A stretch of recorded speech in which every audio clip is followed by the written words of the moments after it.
सम्माननीय अध्यक्ष जी, मैं आज पहलगांव में निर्दोष यात्रियों की नृशंस हत्या पाकिस्तानी आतंकवादियों के द्वारा जो की गई और उसके जवाब में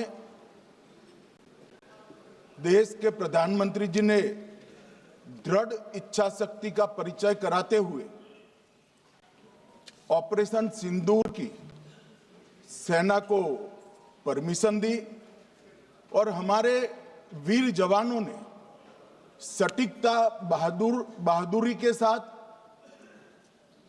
पाक स्थित आतंकवादी अड्डों को चूर चूर करने का काम किया।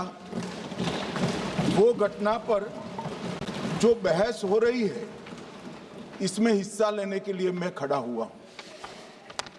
माननीय अध्यक्ष जी, सबसे पहले पहलगांव में जो नृशंस हत्या की गई निर्दोष नागरिकों की, धर्म पूछकर उनको मारा गया, इनके परिवार के सामने मारा गया और बड़ी बर्बरता के साथ ये हत्याएं की गई, इसकी मैं घोर निंदा करता हूं। और जो मारे गए हैं इनके परिजनों के साथ अत्यंत हृदय की गहराइयों से मैं संवेदना भी व्यक्त करना चाहता हूं। ऑपरेशन सिंदूर के जवाब में पाकिस्तान के हमारे नागरिक ठिकानों पर गोलीबारी की, इसमें भी कुछ नागरिक हताहत हुए, गुरुद्वारा भी टूटा, मंदिर भी टूटा। जो भी नागरिक उसमें घायल हुए हैं और जो हताहत हुए हैं, वो सभी के प्रति मैं पूरे सदन की ओर से गहरी संवेदना व्यक्त करना चाहता हूं। माननीय अध्यक्ष जी, कल से यहां पर पक्ष और विपक्ष दोनों की चर्चा चल रही है और स्वाभाविक है, जब इस तरह की नृशंस घटना घटे देश में, तब इस पर मुक्त चर्चा भी होनी चाहिए, चिंतन भी होना चाहिए, आगे न हो इसकी व्यवस्था की भी चिंता होनी चाहिए। माननीय अध्यक्ष जी, मैं विषय पर आने से पहले आपके माध्यम से सदन को और सदन के माध्यम से पूरे देश को ऑपरेशन महादेव जो कल एक हुआ है, इसकी जानकारी देना चाहता हूं। माननीय अध्यक्ष जी, कल ऑपरेशन महादेव में सुलेमान उर्फे फैजल जट, अफगान और जिब्रान, 3 आतंकवादी सेना, सीआरपीएफ और जम्मू कश्मीर पुलिस के संयुक्त अभियान में ऑपरेशन महादेव में मारे गए। और माननीय अध्यक्ष जी, ये जो सुलेमान है, ए श्रेणी का लश्कर तोयबा का कमांडर था। पहलगाम हमले में और गगनगिर आतंकी हमले में वो लिप्त था। इसके ढेर सारे सबूत हमारी एजेंसियों के पास है। अफगान ए श्रेणी का लश्कर तैयबा का आतंकवादी था और जिब्रान भी ए ग्रेड आतंकवादी था। और माननीय अध्यक्ष जी, मैं सदन को और सदन के माध्यम से पूरे देश को बताना चाहता हूं, जिन्होंने बैसरन घाटी में हमारे प्रवासियों को, नागरिकों को मारा था, ये तीनों आतंकवादी ये थे और तीनों मारे गए।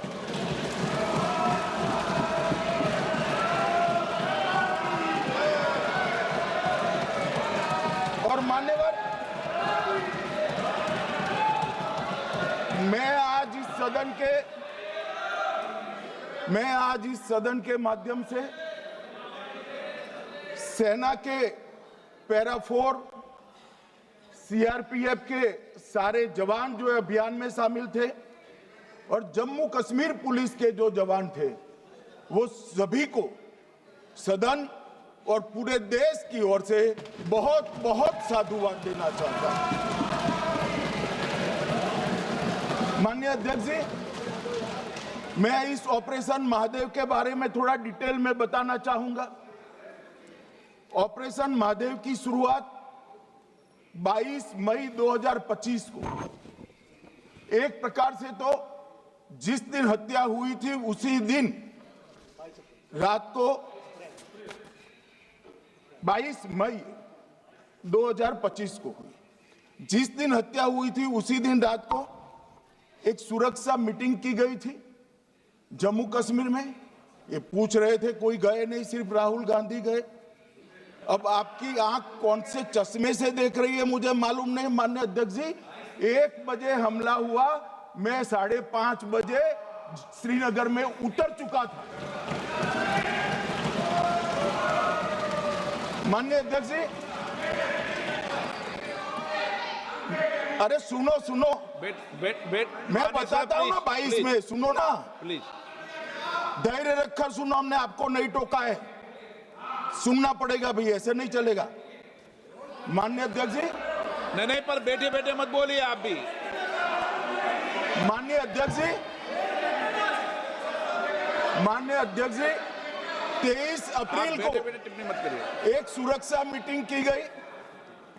सभी सुरक्षा बल, सेना, CRPF, BSF, Jammu Kashmir police, और सबसे पहले उसमें निर्णय किया गया कि जो नृशंस हत्यारे हैं वो देश छोड़कर पाकिस्तान भाग न पाए, इसकी हमने पुख्ता व्यवस्था की और भागने नहीं दी। 22 मई को आईबी के पास एक ह्यूमन इंटेल आई और एक क्षेत्र के अंदर, दाची गांव क्षेत्र के अंदर आतंकवादियों की उपस्थिति की सूचना मिली। आईबी और सेना द्वारा दाचीकाम क्षेत्र में अल्ट्रा सिग्नल कैप्चर करने के लिए जो इंस्ट्रूमेंट हमारी एजेंसियों ने बनाए हैं, इसके द्वारा इस सूचना को पुख्ता करने के लिए मई से 22 जुलाई तक लगातार प्रयास किए गए। ठंड में ऊंचाइयों पर हमारे सेना के अधिकारी पैदल इनके सिग्नल प्राप्त करने के लिए घूमते रहे, आईबी के अफसर भी घूमते रहे, सीआरपीएफ भी घूमती रही, और मान्यवर 22 जुलाई को हमें सफलता मिली। सेंसर्स के माध्यम से आतंकवादी होने की पुष्टि मिल गई।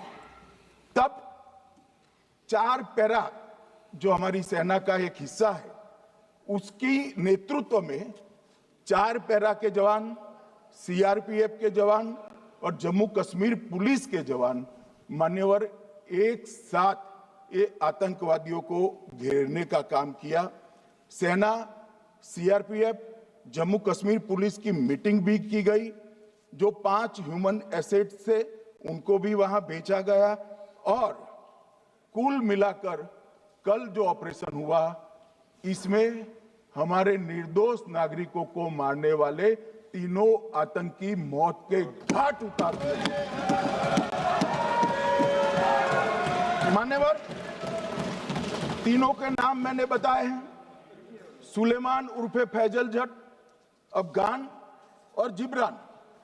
मान्यवर, वो तो एक आशंका थी कि यही लोगों ने घटना की है, मगर मैं बाद में एनआईए की जांच पर आता हूं, एनआईए ने पहले से ही इनको, जिन्होंने आसरा लिया था, वो लोगों को गिरफ्तार कर रखा था। उनको खाना पहुंचाने वाले लोगों को अपने कब्जे में रखा था। तो जब आतंकवादियों के शव श्रीनगर आए, इनसे पहचान कराई गई। 4 लोगों ने पहचान लिया, यही 3 लोग थे जिन्होंने पहलगांव में आतंकी घटना को, मगर हमने इस पर भी भरोसा नहीं किया मान्यवर, कोई जल्दबाजी नहीं की। हमने जो आतंकी घटना स्थान से कारतूस मिले थे, वो कारतूस का एफएसएल रिपोर्ट पहले से करा कर रखा था, और चंडीगढ़ सेंट्रल एफएसएल के अंदर बैलिस्टिक रिपोर्ट के आधार पर उनका रिपोर्ट तैयार था। जब ये कल आतंकवादी मारे गए, इनकी 3 राइफलें पकड़ी गई। एक M9 अमेरिकन राइफल थी और 2 AK-47 राइफल थी। जो कारतूस मिले थे वो भी M9 और AK-47 के भी थे, मगर हमने इससे भी संतोष नहीं माना। ये राइफलों को एक विशिष्ट विमान के द्वारा कल रात को 12 बजे चंडीगढ़ पहुंचा गया और पूरी रात फायरिंग कर इसके भी खाली खोखे जनरेट किए गए। 2 खोखों का मिलान किया गया, राइफल की नाली और निकले हुए खोखों का भी मिलान हो गया। तब ये तय हो गया कि इन्हीं 3 राइफलों से हमारे निर्दोष नागरिक मारे गए। और मान्यवर, आज मैं सदन को बताते हुए बहुत खुश हूं। मोदी जी ने ऑपरेशन सिंदूर कर आतंकवादियों को जिन्होंने आतंकवादियों को भेजा था, उनके आकाओं को जमीन में मिलाने का काम किया था। सेना और CRPF ने वो आतंकवादियों को भी समाप्त कर दिया। और मान्यवर,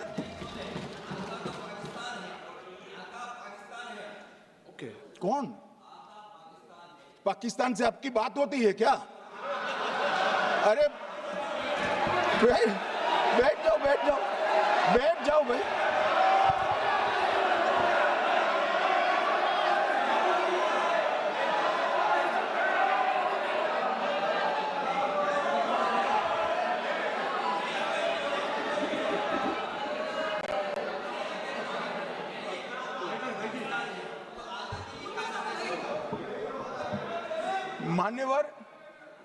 मान्यवर, मैं बताता हूं कैसे इनके आका मारे गए, वो भी नाम के साथ बताता हूं, जगह के साथ बताता हूं, घंटे, मिनट और सेकंड के साथ बताता हूं। मान्यवर, मैं तो अपेक्षा करता था कि जब एक सूचना सुनेंगे पक्ष विपक्ष में खुशी की लहर दौड़ जाएगी, मगर ये स्याही पड़ गई इनके चेहरे। ये क्या है मान्यवर, किस तरह की पॉलिटिक्स? भाई आतंकवादी मारे गए, आपको इसका भी आनंद नहीं है?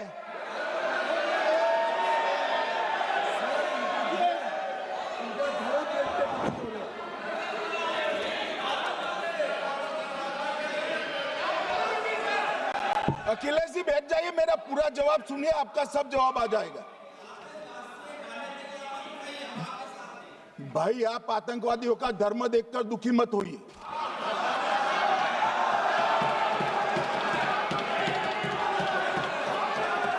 अखिलेश बैठ जाइए यार।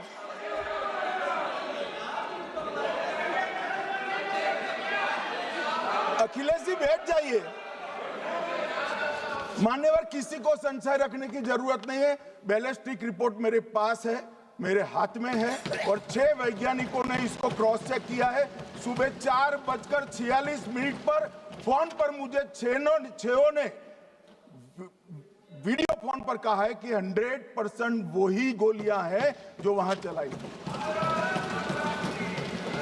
मान्यवर,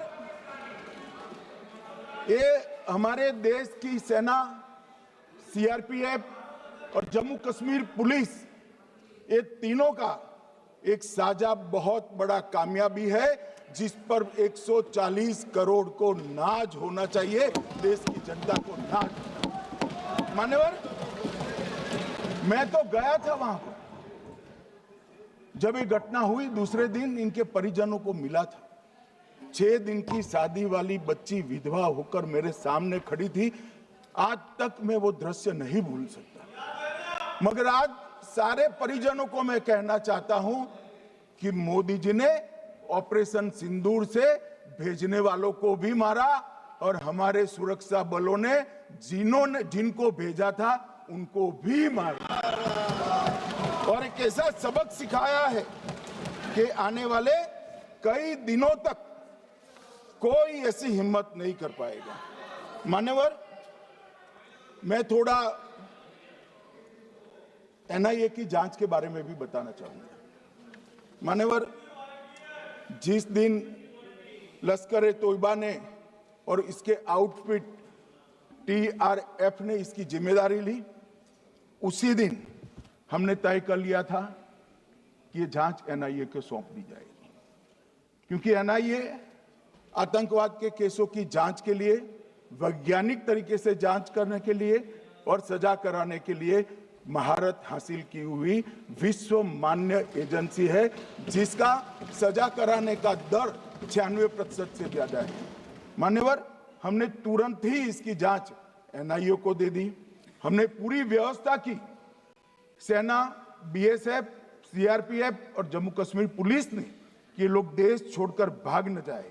और मान्यवर, इसकी जांच की शुरुआत हुई। एक थकाने वाली बहुत लंबी जांच हुई है। जांच के दौरान मृतक के परिजन जो साथ में थे, उनको सभी को चर्चा किए गया।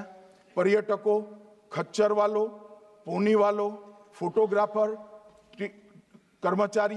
कर्मचारियों, विभिन्न दुकान में काम करने वाले लोगों, कुल मिलाकर 1055 लोगों की लंबी 3000 घंटे से ज्यादा पूछताछ इंफॉर्मेशन के लिए की गई और इस सबको वीडियो पर रिकॉर्ड कर दिया गया। और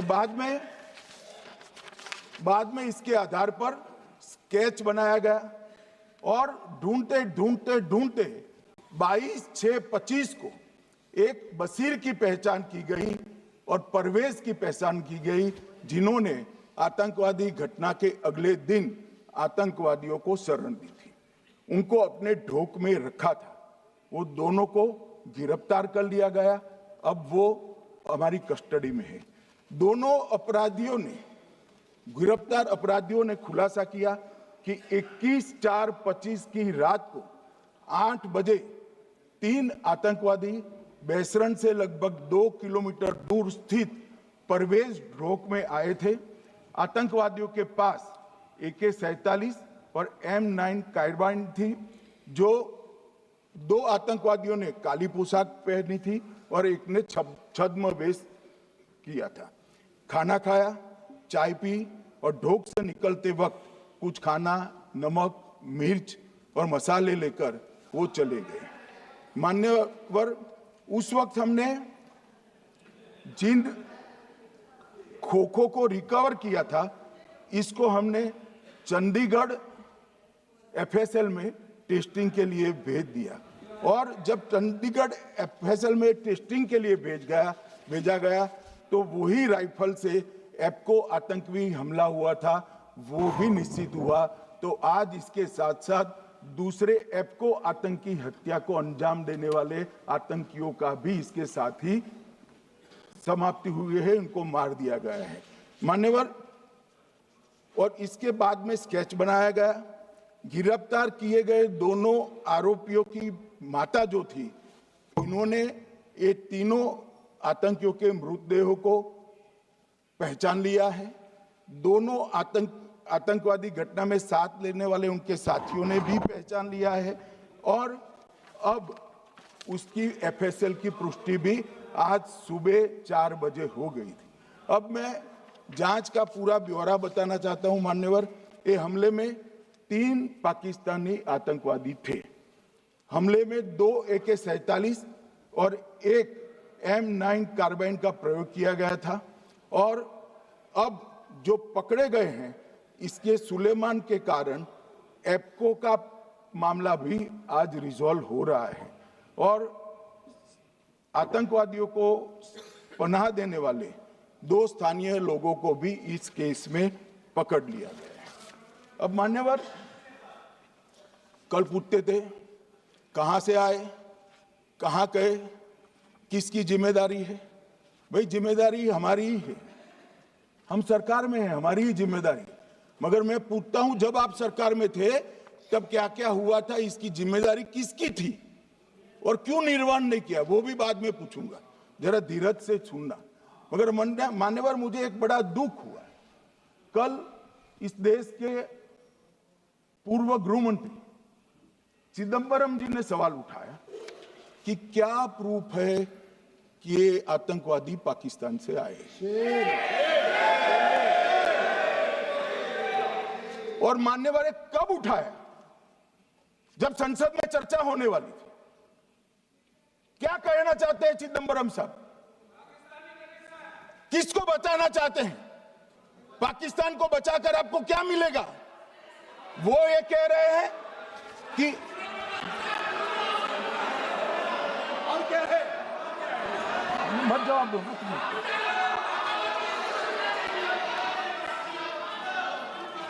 मान्यवर, हमारे पास, मैं आज चिदंबरम साहब को कहना चाहता हूं, मैं आज चिदंबरम साहब को आपके माध्यम से कहना चाहता हूं, हमारे पास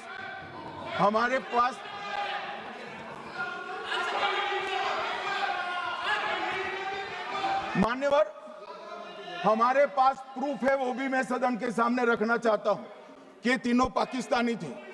3 में से 2 के पाकिस्तान के वोटर नंबर भी आज हमारे पास उपलब्ध है।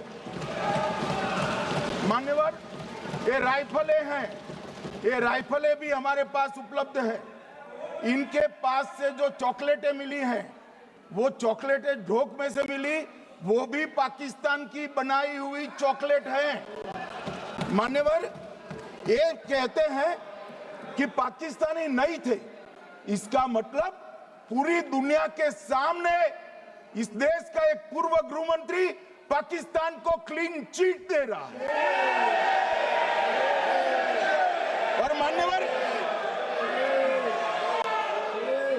और मान्यवर, वो पाकिस्तानी आतंकवादी नहीं थे, ऐसा बोलकर श्री चिदंबरम अगर पाकिस्तानी आतंकवादी नहीं थे तो पाकिस्तान पर हमला क्यों किया, वो भी सवाल खड़ा कर रहे हैं। मान्यवर, आज पूरी दुनिया ने, हमारे संसद सदस्य गए थे, स्वीकारा था कि हमला पाकिस्तान ने किया है। और इस देश का गृह मंत्री जो कांग्रेस पार्टी से आता है, वो कहता है कि क्या सबूत है? अरे मुझसे मांगते, मैं दे देता। टीवी से मांगते हैं, पूरी दुनिया के सामने उजागर करते हैं, सच सुबह खड़ा करते हैं। पाकिस्तान को बचाने का इनका ये षड्यंत्र आज 130 करोड़ लोग जान रहे हैं। बच नहीं पाओगे आप लोग, बच नहीं पाओगे। मान्यवर,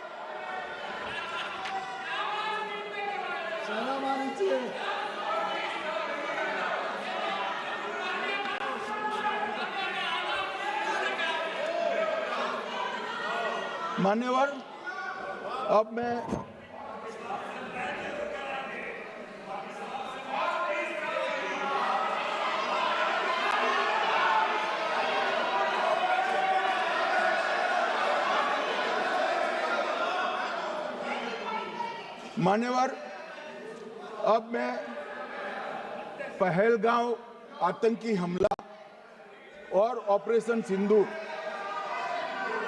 ये दोनों घटनाक्रम के लिए मान्यवर ये अभी से थक जाते हैं।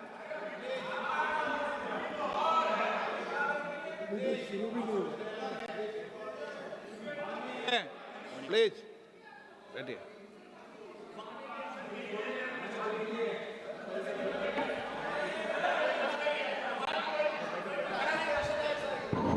मान्यवर, मैं आपके माध्यम से कहना चाहता हूं, थोड़ा धैर्य रखे भैया, अभी तो शुरू हुआ है, अभी तो शुरू हुआ है। मान्यवर, मैं पहलगांव आतंकी हमला और ऑपरेशन सिंदूर के बारे में पूरा घटनाक्रम बताना चाहता हूं। कल ढेर सारे सवाल उठाए।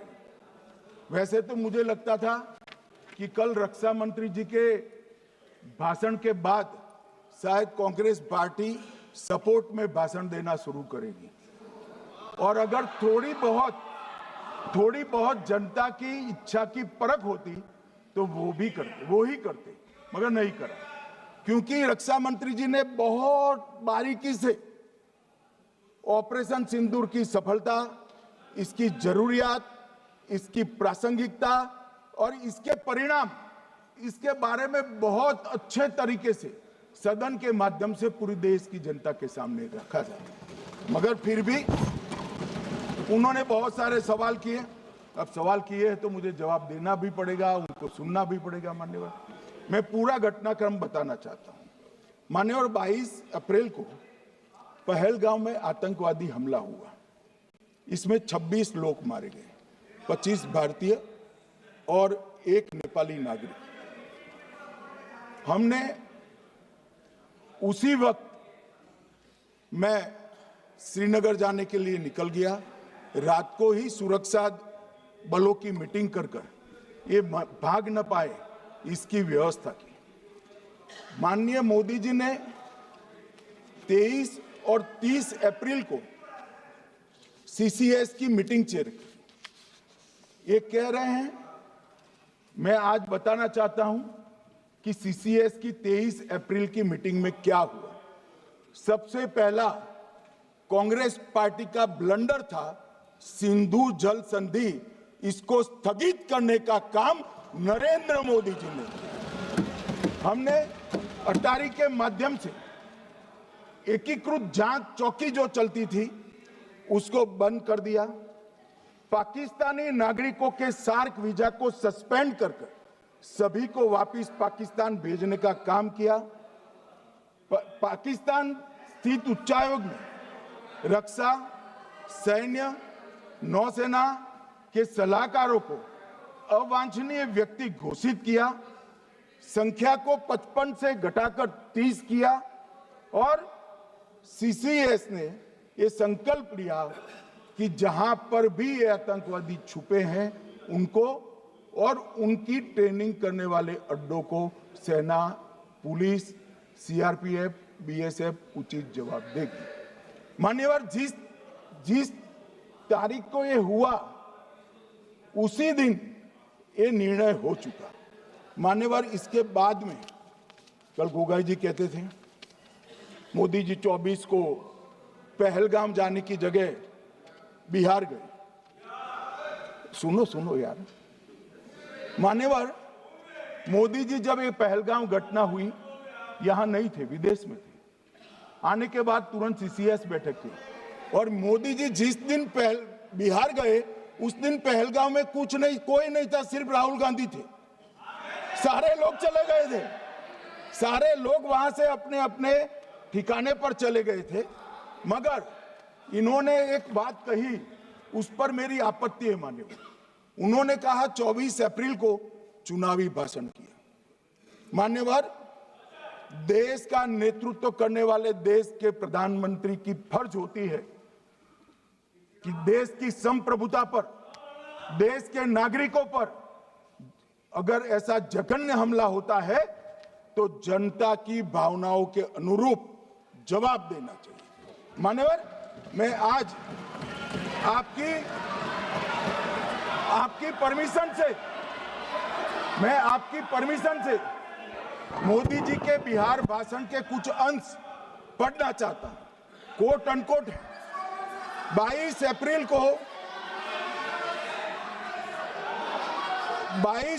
को पहलगाम का यह हमला केवल निहत्थे पर्यटकों पर नहीं बल्कि पूरे भारत की आत्मा पर एक दुस्साहसपूर्ण प्रहार है।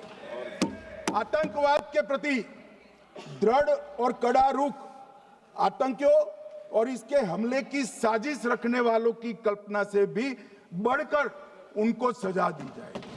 मान्यवर, महत्वपूर्ण है आतंकियों और इसकी साजिश रचने वाले दोनों को।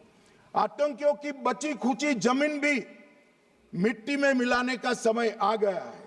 140 करोड़ भारतीय इस बात के लिए एकजुट है कि आतंक के आकाओं की कमर तोड़ दी जाएगी। भारत हरेक आतंकवादी और उनके समर्थकों की पहचान करेगा, उनका पता लगाएगा और उन्हें दंडित करेगा। आतंकवाद कभी भी भारत की आत्मा नहीं तोड़ पाएगा। न्याय सुनिश्चित करने का मैं हर संभव प्रयास करूंगा। अनकोट।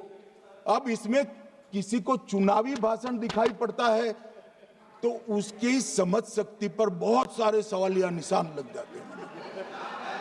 ये चुनावी भाषण नहीं है। आतंकवाद के खिलाफ लड़ने का 140 करोड़ भारतीयों का प्रतिघोष है जो मोदी जी ने वहां दिया। इनको चुनावी भाषण दिखाई पड़ता है, जैसे चश्मे होते हैं ऐसी ही दृष्टि होती है। मान्यवर, इसके बाद 30 अप्रैल को मान्यवर 30 अप्रैल को सीसीएस की बैठक हुई, पहले 23 को हुई थी। उसमें सशस्त्र बलों को पूर्ण ऑपरेशन की फ्रीडम दे दी गई। प्रधानमंत्री मोदी जी ने सीसीएस की उपस्थिति में रक्षा मंत्री, एनएसए और सेनाओं के प्रमुख के साथ बैठकर पूर्ण ऑपरेशनल फ्रीडम देने का काम किया और इसके बाद ये ऑपरेशन सिंदूर हुआ। मान्यवर, ऑपरेशन सिंदूर 7 मई को रात को 1:04 से 4 मिनट से 1:24 तक चला। उसमें पाकिस्तान के 9 आतंकी ठिकानों को ध्वस्त कर दिया और पूरी दुनिया ने इसके दृश्य देखे। साहब, इससे बड़ा संयमित हमला नहीं हो सकता। आजकल दुनिया में युद्ध चल रहे हैं, हम देख रहे हैं, बच्चे मर रहे हैं, महिलाएं मर रही, निर्दोष मर रहे हैं। हमने 9 आतंकी अड्डों को समाप्त किया, परंतु एक भी सिविलियन नहीं मारा गया, केवल और केवल आतंकी मारे गए।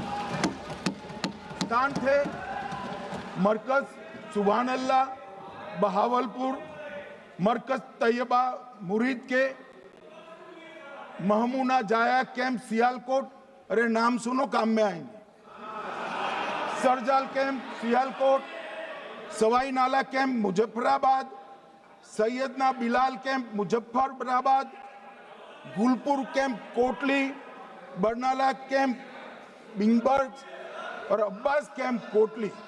मान्यवर, सर्जिकल स्ट्राइक और एयर स्ट्राइक में हमने पाक ऑक्यूपाई कश्मीर में ही हमला किया, एक प्रकार से भारत के हिस्से पर ही हमला किया। पाक ऑक्यूपाई कश्मीर हमारा ही है, तो हमने तो हमारे हिस्से में हमला किया। मगर इस बार 100 किलोमीटर अंदर घुसकर पाकिस्तान की भूमि पर आतंकवादियों को तबाह करने का काम। और मान्यवर, ये आतंकी के ठिकानों पर हमला हुआ, इसमें मारा कौन गया? हाफिज मोहम्मद जमील जैसे मोहम्मद के प्रमुख मौलाना मसूद अजहर के बहनोई, मुदस्सर खादियान मरकज तैयबा मुरीद का प्रमुख, याकूब मलिक जेएम पदाधिकारी, मोहम्मद हमसा जमील जेएम ऑपरेटिव, मोहम्मद यूसुफ अजहर गंभीर रूप से घायल था फिर मारा गया, जैसे मोहम्मद का आमिर, मोहम्मद हसन खान गंभीर रूप से घायल था फिर मारा गया, जेएम ऑपरेटिव मोहम्मद हसन गंभीर रूप से घायल हुआ, अब्दुल मलिक, खालिद अबू अक्स और नोएम मलिक, इनका कोई पता ठिकाना नहीं। और मान्यवर, ये पूछते थे मुझे कल कि पहलगांव के दोषी कहां गए, वो पहलगांव के दोषी कहां गए? ये जो मैंने, अरे सुनो ना यार, ये जो 10 मैंने नाम पढ़े हैं, इसमें से 8 ये चिदंबरम एंड कंपनी के समय में आतंकवादी घटना घटाने वाले लोगों को नरेंद्र मोदी जी ने मारा। ये हमें पूछते हैं कहां गए? अरे भाई, आपके समय में जो छुप गए थे उनको चुन चुन कर हमारी सेना ने समाप्त कर दिया है। और ये 10 नहीं, कल राजनाथ जी घबराते घबराते बोले हैं, अब ऑथेंटिक शब्द का है, मैं बढ़ा नहीं सकता, मगर कम से कम 100 लोगों को हमारी सेना ने समाप्त, 100 से अधिक लोगों को हमारी सेना ने समाप्त करने का काम। मान्यवर, और इस पर भी गर्व नहीं कर सकते आप? इस पर भी गर्व नहीं कर सकते?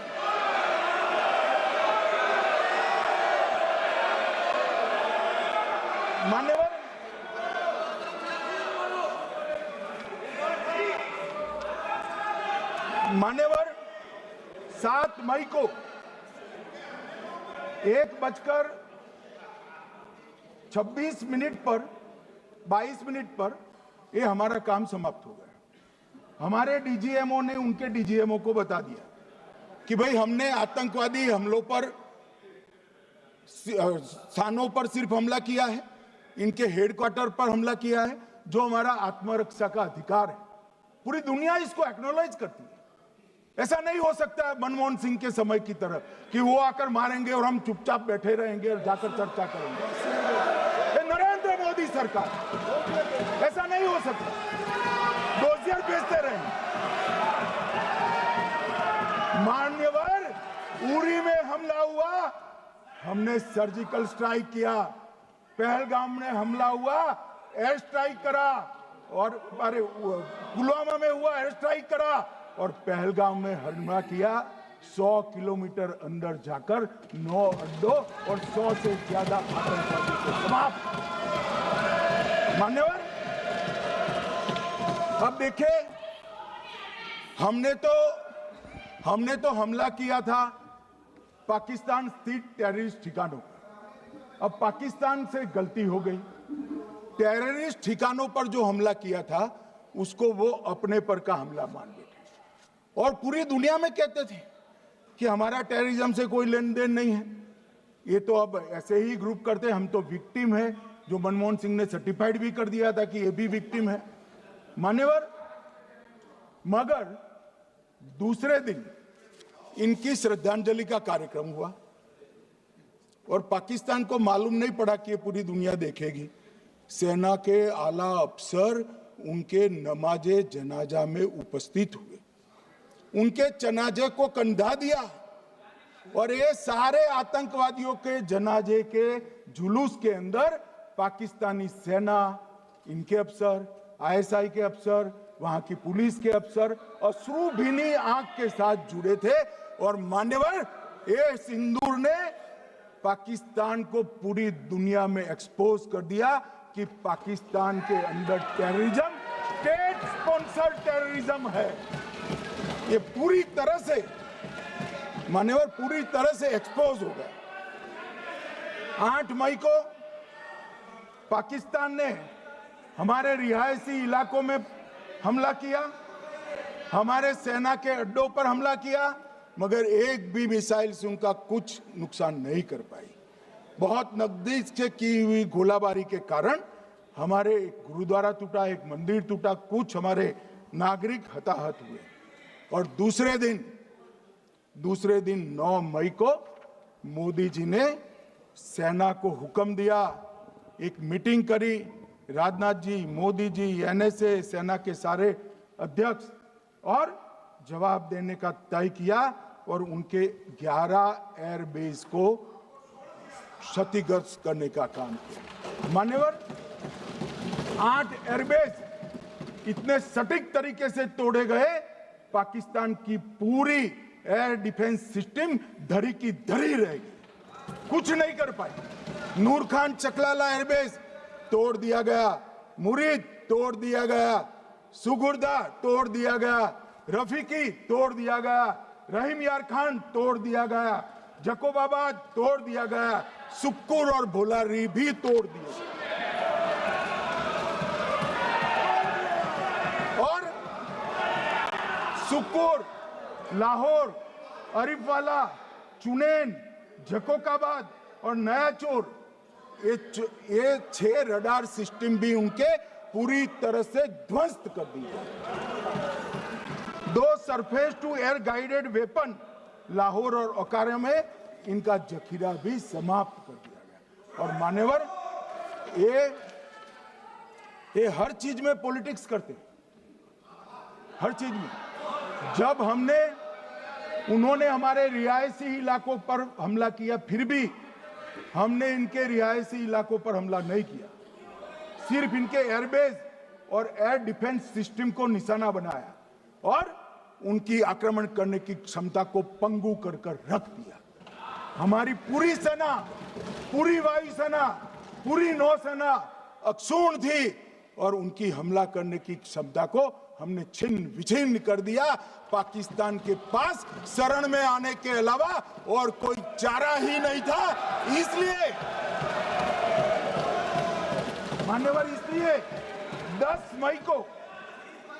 मई को डीजीएमओ ने, पाकिस्तान के डीजीएमओ ने भारत के डीजीएमओ को फोन किया और 5 बजे हमने इस संघर्ष को विराम किया। अब मान्यवर,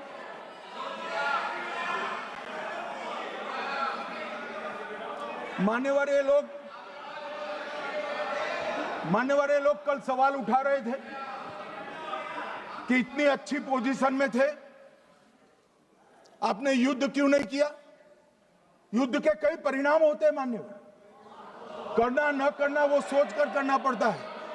मगर मैं इसी देश के इतिहास से कुछ घटनाएं बताना चाहता हूं। 1948 में मान्यवर, कश्मीर में हमारी सेनाएं निर्णायक बढ़त पर थी।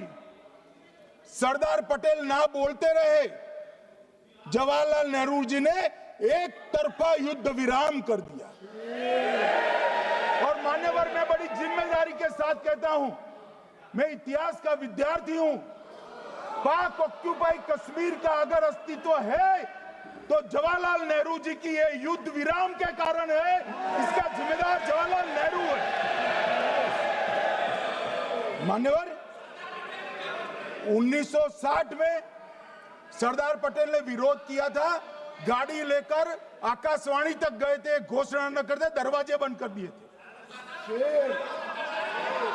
मान्यवर, 1960 में सिंधु जल पर भौगोलिक व रणनीतिक रूप से हम बड़े मजबूत थे और उन्होंने सिंधु समझौता क्या किया?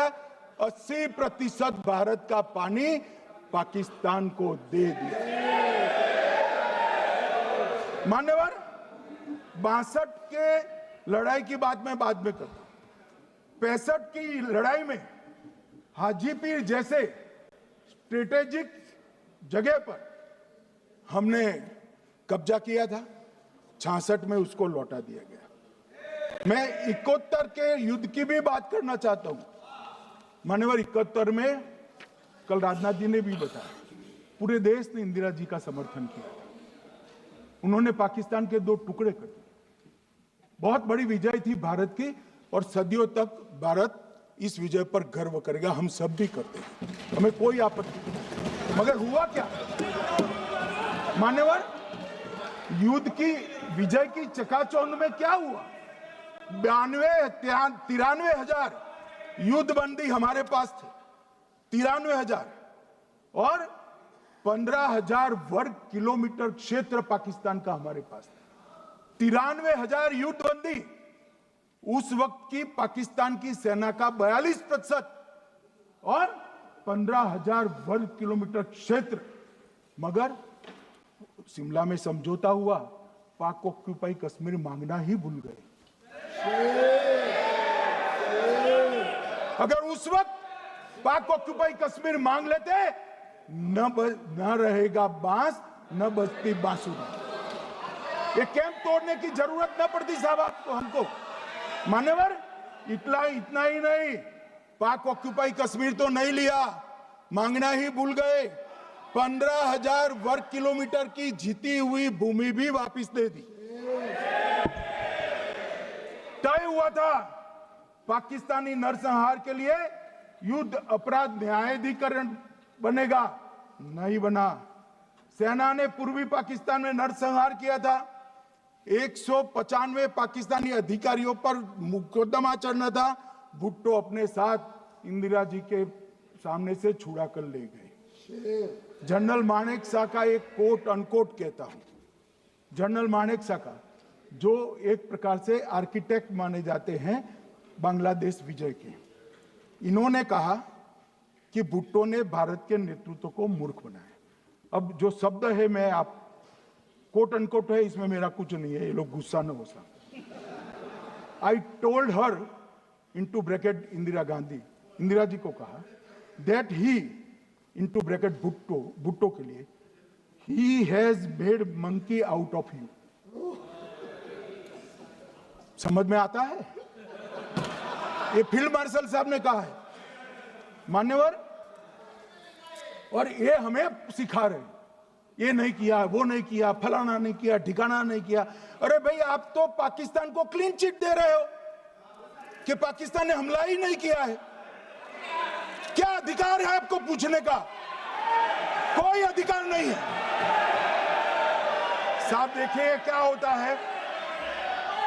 मैंने कहा पाकिस्तान को क्लीन चिट दे रहे हो, तो कनी मोदी जी कह रही है कि नहीं, हम नहीं दे रहे।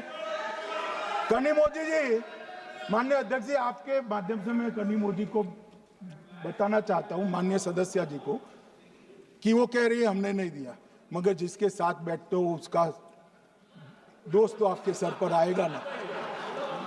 चिदंबरम जी कर रहे हैं, आपके राज्य से है, कांग्रेस के प्रमुख नेता है। देश के पूर्व गृह मंत्री कह रहे हैं कि पाकिस्तान ने आतंकवादी नहीं भेजे थे। क्या क्लीन चिट देना चाहते? किसी को अधिकार नहीं है साहब यहां आतंकवाद पर बोलने का, किसी को अधिकार नहीं। मान्यवर, मैं अब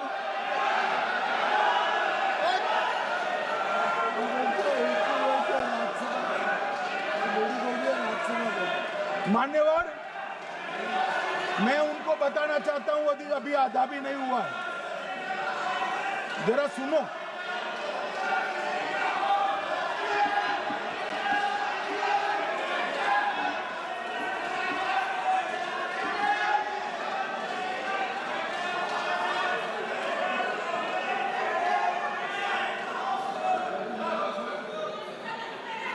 मान्यवर, 62 के चिन्ह में क्या हुआ, 62 के युद्ध में क्या हुआ? मन ये अभी कल कुछ कांग्रेस के सदस्य चीन का सवाल पूछ रहे थे। मैं आज पूछना चाहता हूं, 62 के युद्ध में क्या हुआ? 38,000 वर्ग मीटर, पूरा सदन ध्यान से सुने, 38,000 वर्ग मीटर अक्साई चीन का हिस्सा चीन को दे दिया गया। और वर्ग किलोमीटर ही बोला, वर्ग किलोमीटर। और मान्यवर, ऐसी ही चर्चा उस वक्त सदन में हुई। मैं तो बड़ी गंभीरता से जवाब दे रहा हूं, मुझे बोलने नहीं देते। जवाहरलाल नेहरू जी ने क्या कहा? वहां घास का एक तिनका भी नहीं उगता है, वो जगह को क्या करे। तो एक संसद सदस्य ने, नेहरू जी का सर मेरे जैसा था, महावीर प्रसाद त्यागी जी ने कहा कि आपके सर पर भी एक बाल नहीं, वो चीन बेच दे क्या? मान्यवर इस तरह से जवाब देते थे, नॉन सीरियस टाइप के जवाब। और कल गोगोई जी बड़ा बड़ा उछल उछल कर बोल रहे थे।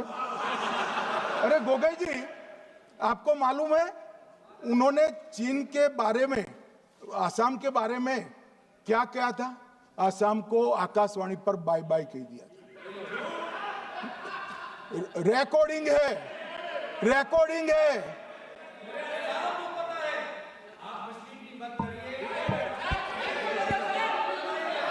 मान्यवर, मैं भी सहमत हूं, मैं भी सहमत हूं, पूरे आसाम को पता है। मान्यवर,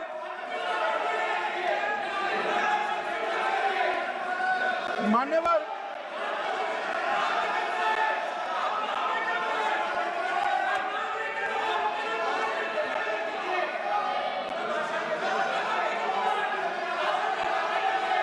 मान्यवर, मुझे मालूम है पूरे आसाम को पता है, इसीलिए तो वो विरोध पक्ष में बैठे हैं वहां पर आसाम में, पूरे आसाम को पता है। और मान्यवर,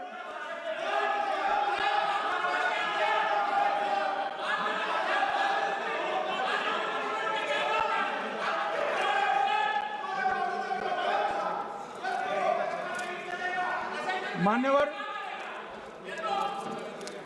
मान्यवर, जोर से बोलने से सत्य को छिपाया नहीं जा सकता।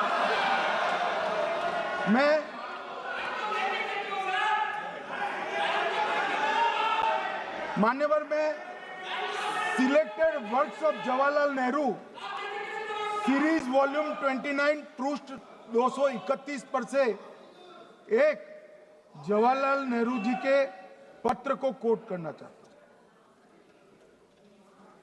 अनौपचारिक रूप से संयुक्त राज्य अमेरिका ने ये सुझाव दिया कि चीन को संयुक्त राष्ट्र में तो ले लिया जाए, मगर सुरक्षा परिषद को नहीं। सुरक्षा परिषद में भारत को लेना चाहिए। ये अमेरिका का प्रस्ताव था। नेहरू जी ने कहा हम इसे स्वीकार नहीं करते क्योंकि इससे चीन के साथ हमारे संबंध खराब होंगे और चीन जैसे महान देश को बुरा लगेगा। मान्यवर, आज चीन सुरक्षा परिषद में है और भारत बाहर है। मोदी जी प्रयास करें अंदर ले जाने का। इसका कारण जवाहरलाल नेहरू का ये स्टैंड है।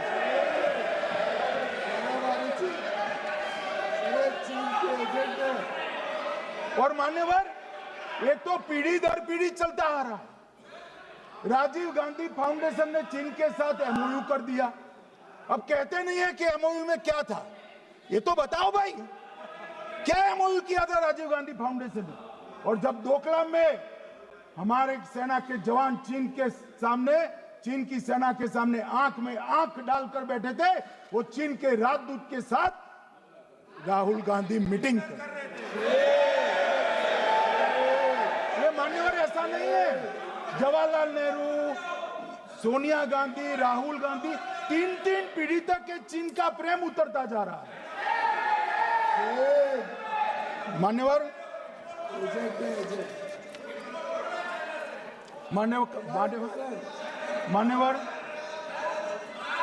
मैं अभी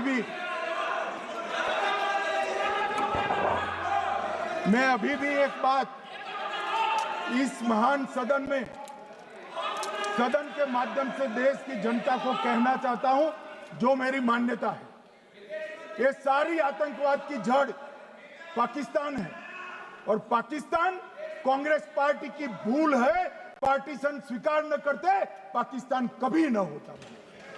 इन्होंने पार्टीशन को स्वीकार कर देश को तोड़ा है। मान्यवर, कल विदेश मंत्री जी बता रहे थे शर्म अल शेख सम्मेलन का बलूचिस्तान ब्लंडर, जिसने पाकिस्तान को हमारे साथ चर्चा करने के लिए इक्वल फुटिंग पर ला दिया। मान्यवर, अब ये टेररिज्म की बात करते हैं। मैं इसमें भी पूरे देश की जनता को टेररिज्म की विगत 20 साल की स्थिति से अवगत कराना चाहता हूं। मान्यवर, अटल जी की सरकार थी। 2002 में टेररिज्म को समाप्त करने के लिए अटल जी की सरकार, एनडीए की सरकार, भाजपा सरकार पोटा का कानून लेकर आई। मान्यवर, मैं सदन को याद कराना चाहता हूं, पोटा कानून का विरोध किसने किया था? किसने किया? कांग्रेस पार्टी ने किया। हमारे पास बहुमत नहीं था राज्यसभा में। मजबूरन हमने कानून को गिर गया, मजबूरन संयुक्त सत्र बुलाना पड़ा और पोटा कानून संयुक्त सत्र में पारित हुआ।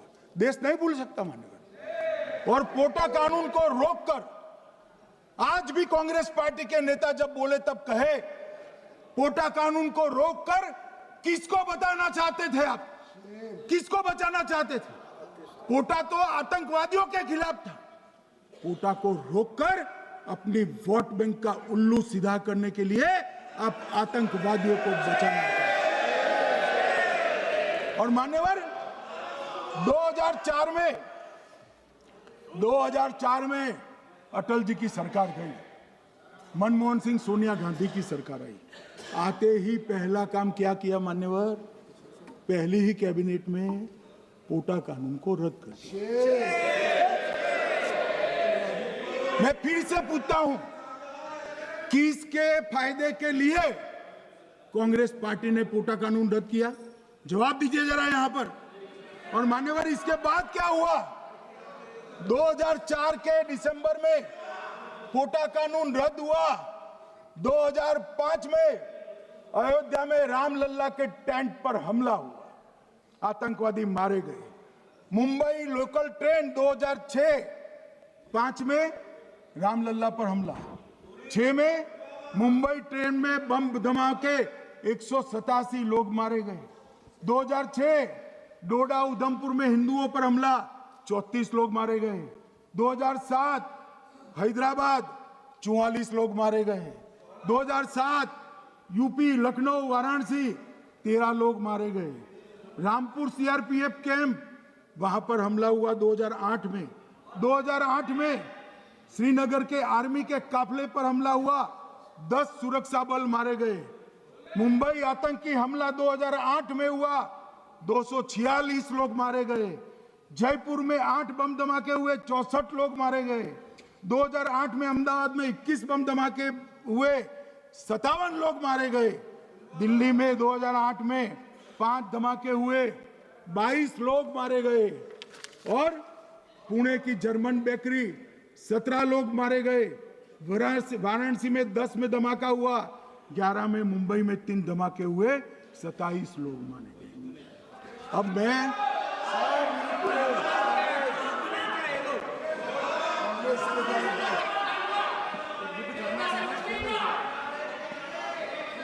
मान्यवर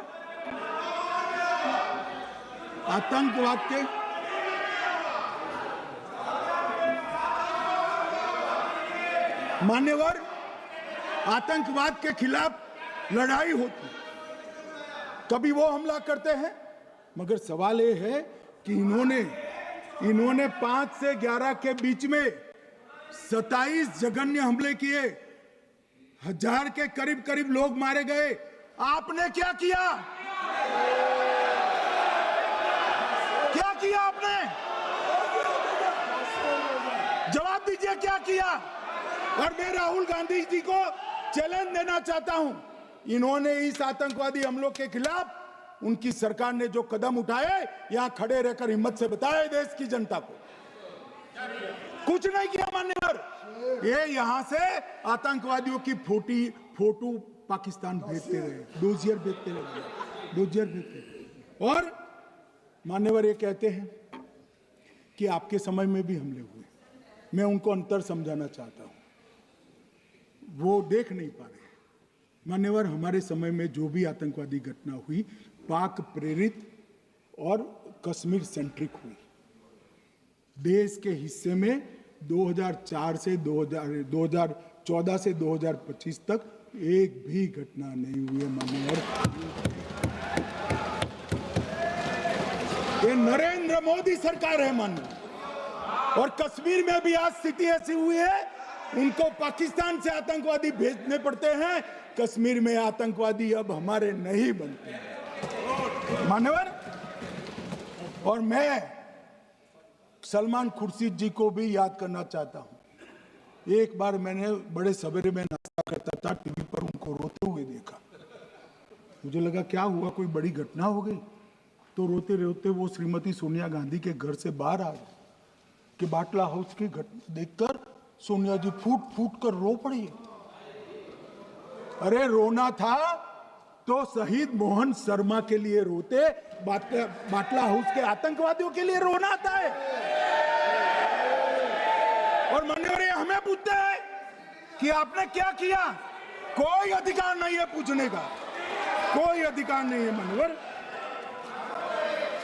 और ये हमें पूछते थे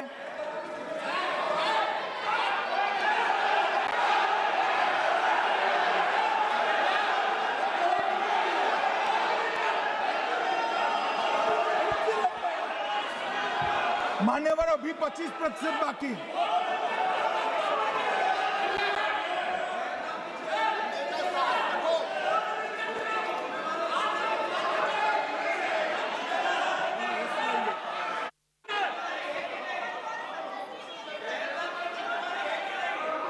बैठिए, जवाब दे रहे हैं ना आपका, जवाब दे रहे हैं आपका। पहलगांव के बाद जो घटनाक्रम घटित, उसका जवाब दे दिया ना माननीय गृह मंत्री जी ने। आपने पूछा आतंकवादियों क्या हुआ, आतंकवादियों का जवाब दे दिया। क्या पूछना चाहते हैं आप? आपने हर सवाल पूछा, हर सवाल जवाब सुनिए माननीय गृह मंत्री जी। मान्यवर, इन लोगों को कल ऐसा था कि ये जो बेसरन के गुनहगार है वो पाकिस्तान भाग गए, तो बड़े आवाज से पूछते थे भाग गए भाग गए भाग गए, गृह मंत्री क्या करता है, जिम्मेदारी ले। हमारी तो सेना ने ठोक दिया, सीआरपीएफ ने ठोक दिया मन में। अब मेरा तो जवाब बनना ना देता है ना वो मांगना बनता है, मगर मैं उनको कुछ पूछना चाहता हूं।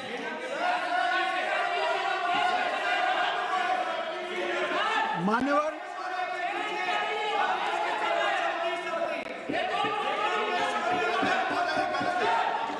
प्लीज, मारेगी तो सेना ही ना, सेना अब ऐसे भी मारेगी ना,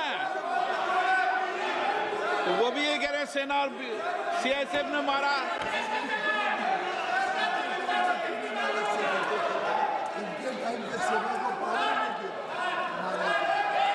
मान्यवर ये कहते हैं,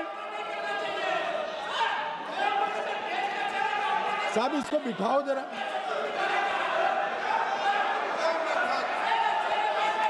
हाँ प्लीज बैठिए बैठिए बैठिए बैठिए बैठिए।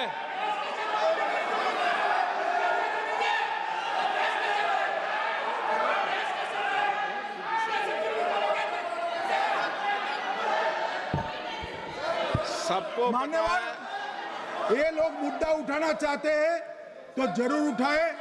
मैं आज सुबह ही सलमान खुर्शीद जी का वो इंटरव्यू मेरे मोबाइल में रिजर्व कर आया हूं। आप जब भी कहोगे ये पूरे टीवी पर बताने के लिए मैं तैयार, सेव कर आया हूं। इनकी इच्छा है तो कल एक समय तय करिए, यहां बता दीजिए चारों टीवी में, और देश की जनता भी देख ले।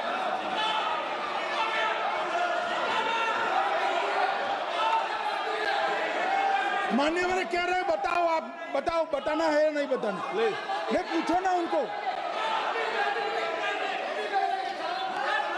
प्लीज प्लीज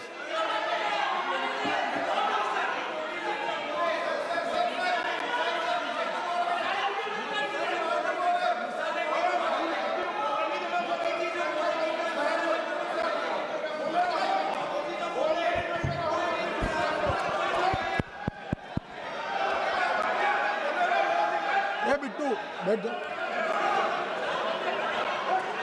मान्यवर ये पूछ रहे थे कि क्यों भाग गए। अब मेरा समय काफी जाएगा, मैं जरा संक्षिप्त में कहता हूं, घटनाओं पर नहीं जाऊं। दाऊद इब्राहिम कासकर 1986 में भागा, श्री राजीव गांधी की सरकार। सैयद सलाउद्दीन 93 में भागा, कांग्रेस की सरकार। टाइगर मेमन 93 में भागा, कांग्रेस की सरकार। अनीस इब्राहिम कासकर 93 में भागा, इनकी सरकार। रियाज भटकल 2007 में भागा, इनकी सरकार। इकबाल भटकर 2010 में भागा, इनकी सरकार। मिर्जा सादाब बेग 2009 में भागा, इनकी सरकार।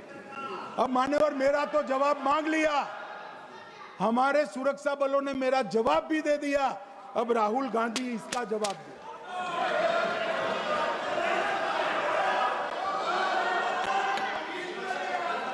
मान्यवर, अब मैं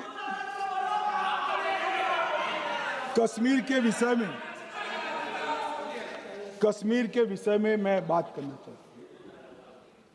कल कहते थे कि गृह मंत्री ने भाषण किया था कि 370 की कलम जाएगी तो आतंकवाद कम हो जाएगा। क्या हुआ? मान्यवर मेरा हिसाब देना बनता है। हम भारतीय जनता पार्टी के कार्यकर्ता हैं, ये नरेंद्र मोदी जी की सरकार है, हम जवाबदेह होते हैं जनता के प्रति, संसद के प्रति और देश के हितों के प्रति। मैं आज देश की जनता के सामने 2004 से 14 और 2015 से 25 10-10 साल का लेखा जोखा रखना चाहता हूं। 2004 से 14 में अखंड सोनिया मनमोहन की सरकार थी 10 साल की, और 15 से 25 अखंड रूप से नरेंद्र मोदी जी की सरकार। कश्मीर में टेरर इंसिडेंट 7,217 हुए थे 2004 से 14 में। 70% की कमी के साथ 2150 हो गए 1525। नागरिकों की मृत्यु 2004 से 14 में 1770 हुई, 2015 से 25 में कम होकर 357 हो गई, 80%। सिक्योरिटी फोर्सेस की मृत्यु 1060 हो गई उस वक्त, और हमारे समय में 542 हुई, और टेररिस्टों की मृत्यु में 123% की वृद्धि हुई। ये हमें पूछ रहे हैं क्या हुआ? आंकड़े से भाग नहीं सकते भाई, आंकड़े से भाग नहीं सकते। और अब मैं कहता हूं कि धारा 370 ने कश्मीर में आतंकवादी इकोसिस्टम को नष्ट कर दिया है, जिस धारा 370 को आपने इतने साल तक बचा कर। हमने जीरो टेरर प्लान बनाया है, एरिया डोमिनेशन प्लान बनाया है, मल्टी लेवल डिप्लॉयमेंट किया है, सुरक्षा जेलें बनाई हैं, 98% ट्रायल अब वीडियो पर हो रहे हैं। हमने संचार साधन बसाए हैं और 702 फोन विक्रेता जेल में डाले, 2667 सिम कार्ड बन गए। हमने एक जमाना था साहब, 10-10 हजार लोगों के जनाजे निकलते थे। पूरे देश ने घटनाएं देखी होगी, बुरहान वानी मर गए, फला मर गए, ढिका मर गए, 10-10 हजार। अब जो मारा जाता है उसको वही दफना दिया जाता है। किसी भी आतंकवादी को उसका महिमा मंडन करने के लिए जनाजे की इजाजत नरेंद्र मोदी के शासन में नहीं। मान्यवर, आतंकवादियों के सगे वाले और समर्थक चुन चुन कर हमने नौकरियों से निकाले, पासपोर्ट रद्द कर दिए हैं, गवर्नमेंट कॉन्ट्रैक्ट रद्द कर दिए हैं, 75 से ज्यादा आतंकी समर्थकों को कोर्ट से ऑर्डर लेकर सरकार से बर्खास्त कर दिया गया है। बार काउंसिल उनके समर्थकों से भरी थी, सस्पेंड कर नया लोकप्रिय चुनाव हमने कराया है। मान्यवर, कई संगठन बैन करे, मैं बाद में बताता हूं। विशेष यूएपीए अदालतें बनाई हैं, लगभग मार्च 22 से 25 के बीच में यूएपीए के 2267 मामले हमने जब्त किए हैं, दर्ज किए हैं, 374 कुर्की की है। और परिणाम क्या है मान्यवर? ये पूछ रहे हैं परिणाम क्या है? शुतुरमुख वृत्ति से अगर मिट्टी में सर रखकर बैठोगे तो कुछ नहीं, सूर्य भी नहीं दिखेगा। मान्यवर, परिणाम आया है। पहले ऑर्गेनाइज टाउन पेल्टिंग साल की 2654 होती थी एवरेज इन केस में। कितनी मान्यवर? 2654 पथराव होते हैं, 2024 में 0 हो गए। मान्यवर, ऑर्गेनाइज हड़ताल पाकिस्तान से ऐलान करते थे, घाटी बंद रहती थी। पाकिस्तान की भी हिम्मत नहीं है, घाटी में भी हिम्मत नहीं है। इनके समय में साल में 132 दिन घाटी बंद रहती थी, अब ऑर्गेनाइज हड़ताल 3 साल से 0 है। मान्यवर, टाउन पेल्टिंग में नागरिकों की मृत्यु हर साल 112 होती थी, 3 साल से नागरिकों की मृत्यु 0 है। मान्यवर, जख्मी होते थे 6235 लोग टाउन पेल्टिंग में, आज 0। मान्यवर, आज मैं बताता हूं, एक समय में हुर्रियत के नेताओं को यहां वीआईपी ट्रीटमेंट मिलती, हुर्रियत के साथ चर्चा करते थे, और ये हुर्रियत वाले आते थे, रेड कारपेट पूरा रोड खाली कर सीधा आता था, और मनमोहन सरकार के दूत इनके साथ चर्चा करते थे। सारे हुर्रियत के कंपोनेंट हमने बैन कर दिए हैं, सारे जेल की सलाखों के पीछे। हम कोई हुर्रियत से बात करना नहीं चाहते। मैं सदन में नरेंद्र मोदी जी की नीति दोहराना चाहता हूं। हुर्रियत टेररिस्ट संगठनों के आउटफिट है, हम इनसे बात नहीं करेंगे। हम अगर किसी से बात करेंगे तो घाटी के युवाओं के साथ बात करेंगे, हुर्रियत के साथ बात करेंगे। मान्यवर, चुनाव के दौरान डर का माहौल होता था, अब 98.3% मतदान हुआ पंचायत चुनाव। कांग्रेस की बंद बहिष्कार का समय बंद हो गया। सेपरेटिस्ट बात करना चाहते थे, अब वो नहीं कर सकते। और मान्यवर, 2019 के बाद हमने कितने संगठन बैन करे, मैं बोलना चाहता हूं, थोड़ा समय चाहिएगा मान्यवर।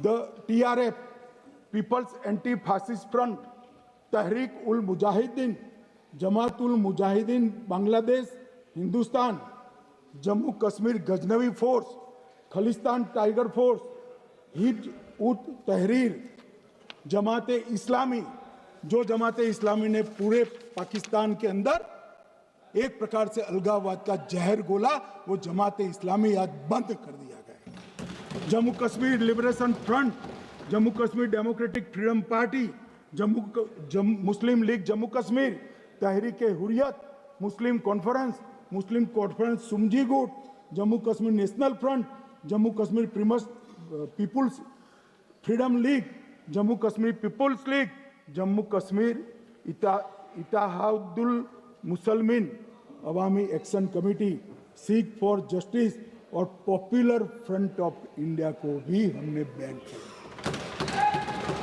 और ये शांति ऐसे नहीं हुई है। और ये कहते हैं कि एक भी घुसपैठ नहीं होती है। कभी गए हो आप पाकिस्तान? तो कई बार गए हो गए आप सीमा पर गए हो? पाकिस्तान तो कई बार गए हो, फिर से बोलता हूं, सीमा पर गए हो, सीमा के माध्यम से पाकिस्तान गए हो। हमारे जवानों की कठिनाई देखो साहब, -43 डिग्री में पहाड़ पर रहकर नदी नालों के बीच में चौकी करते हैं। कोई घुस गए तो क्या हुआ? कोई घुस गया, वो बचेगा नहीं। यहां हम उसको या तो अरेस्ट करेंगे या तो एनकाउंटर में वो मारा जाएगा, बचेगा कोई नहीं। इनको सीमा की भौगोलिक कठिनाइयां मालूम नहीं। वहां मान्यवर कई नदी नाले हैं, वेग से पानी आता है, -46 डिग्री टेम्परेचर है, नीचे सुरंगें बनाते हैं।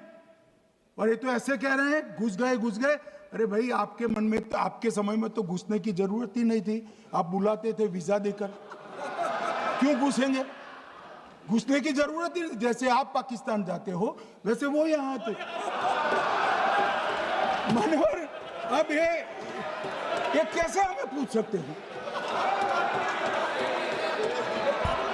मान्यवर,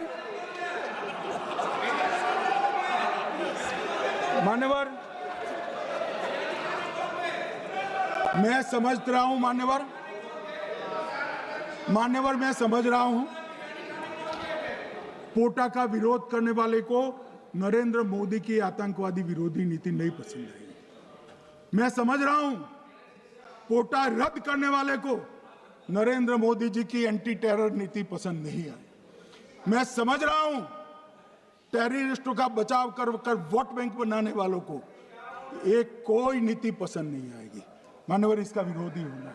परंतु मैं आज एक बात यहाँ सदन के सामने आपके माध्यम से सदन को और दुनिया को बताना चाहता हूँ। मानवर, ये नरेंद्र मोदी सरकार है टेररिज्म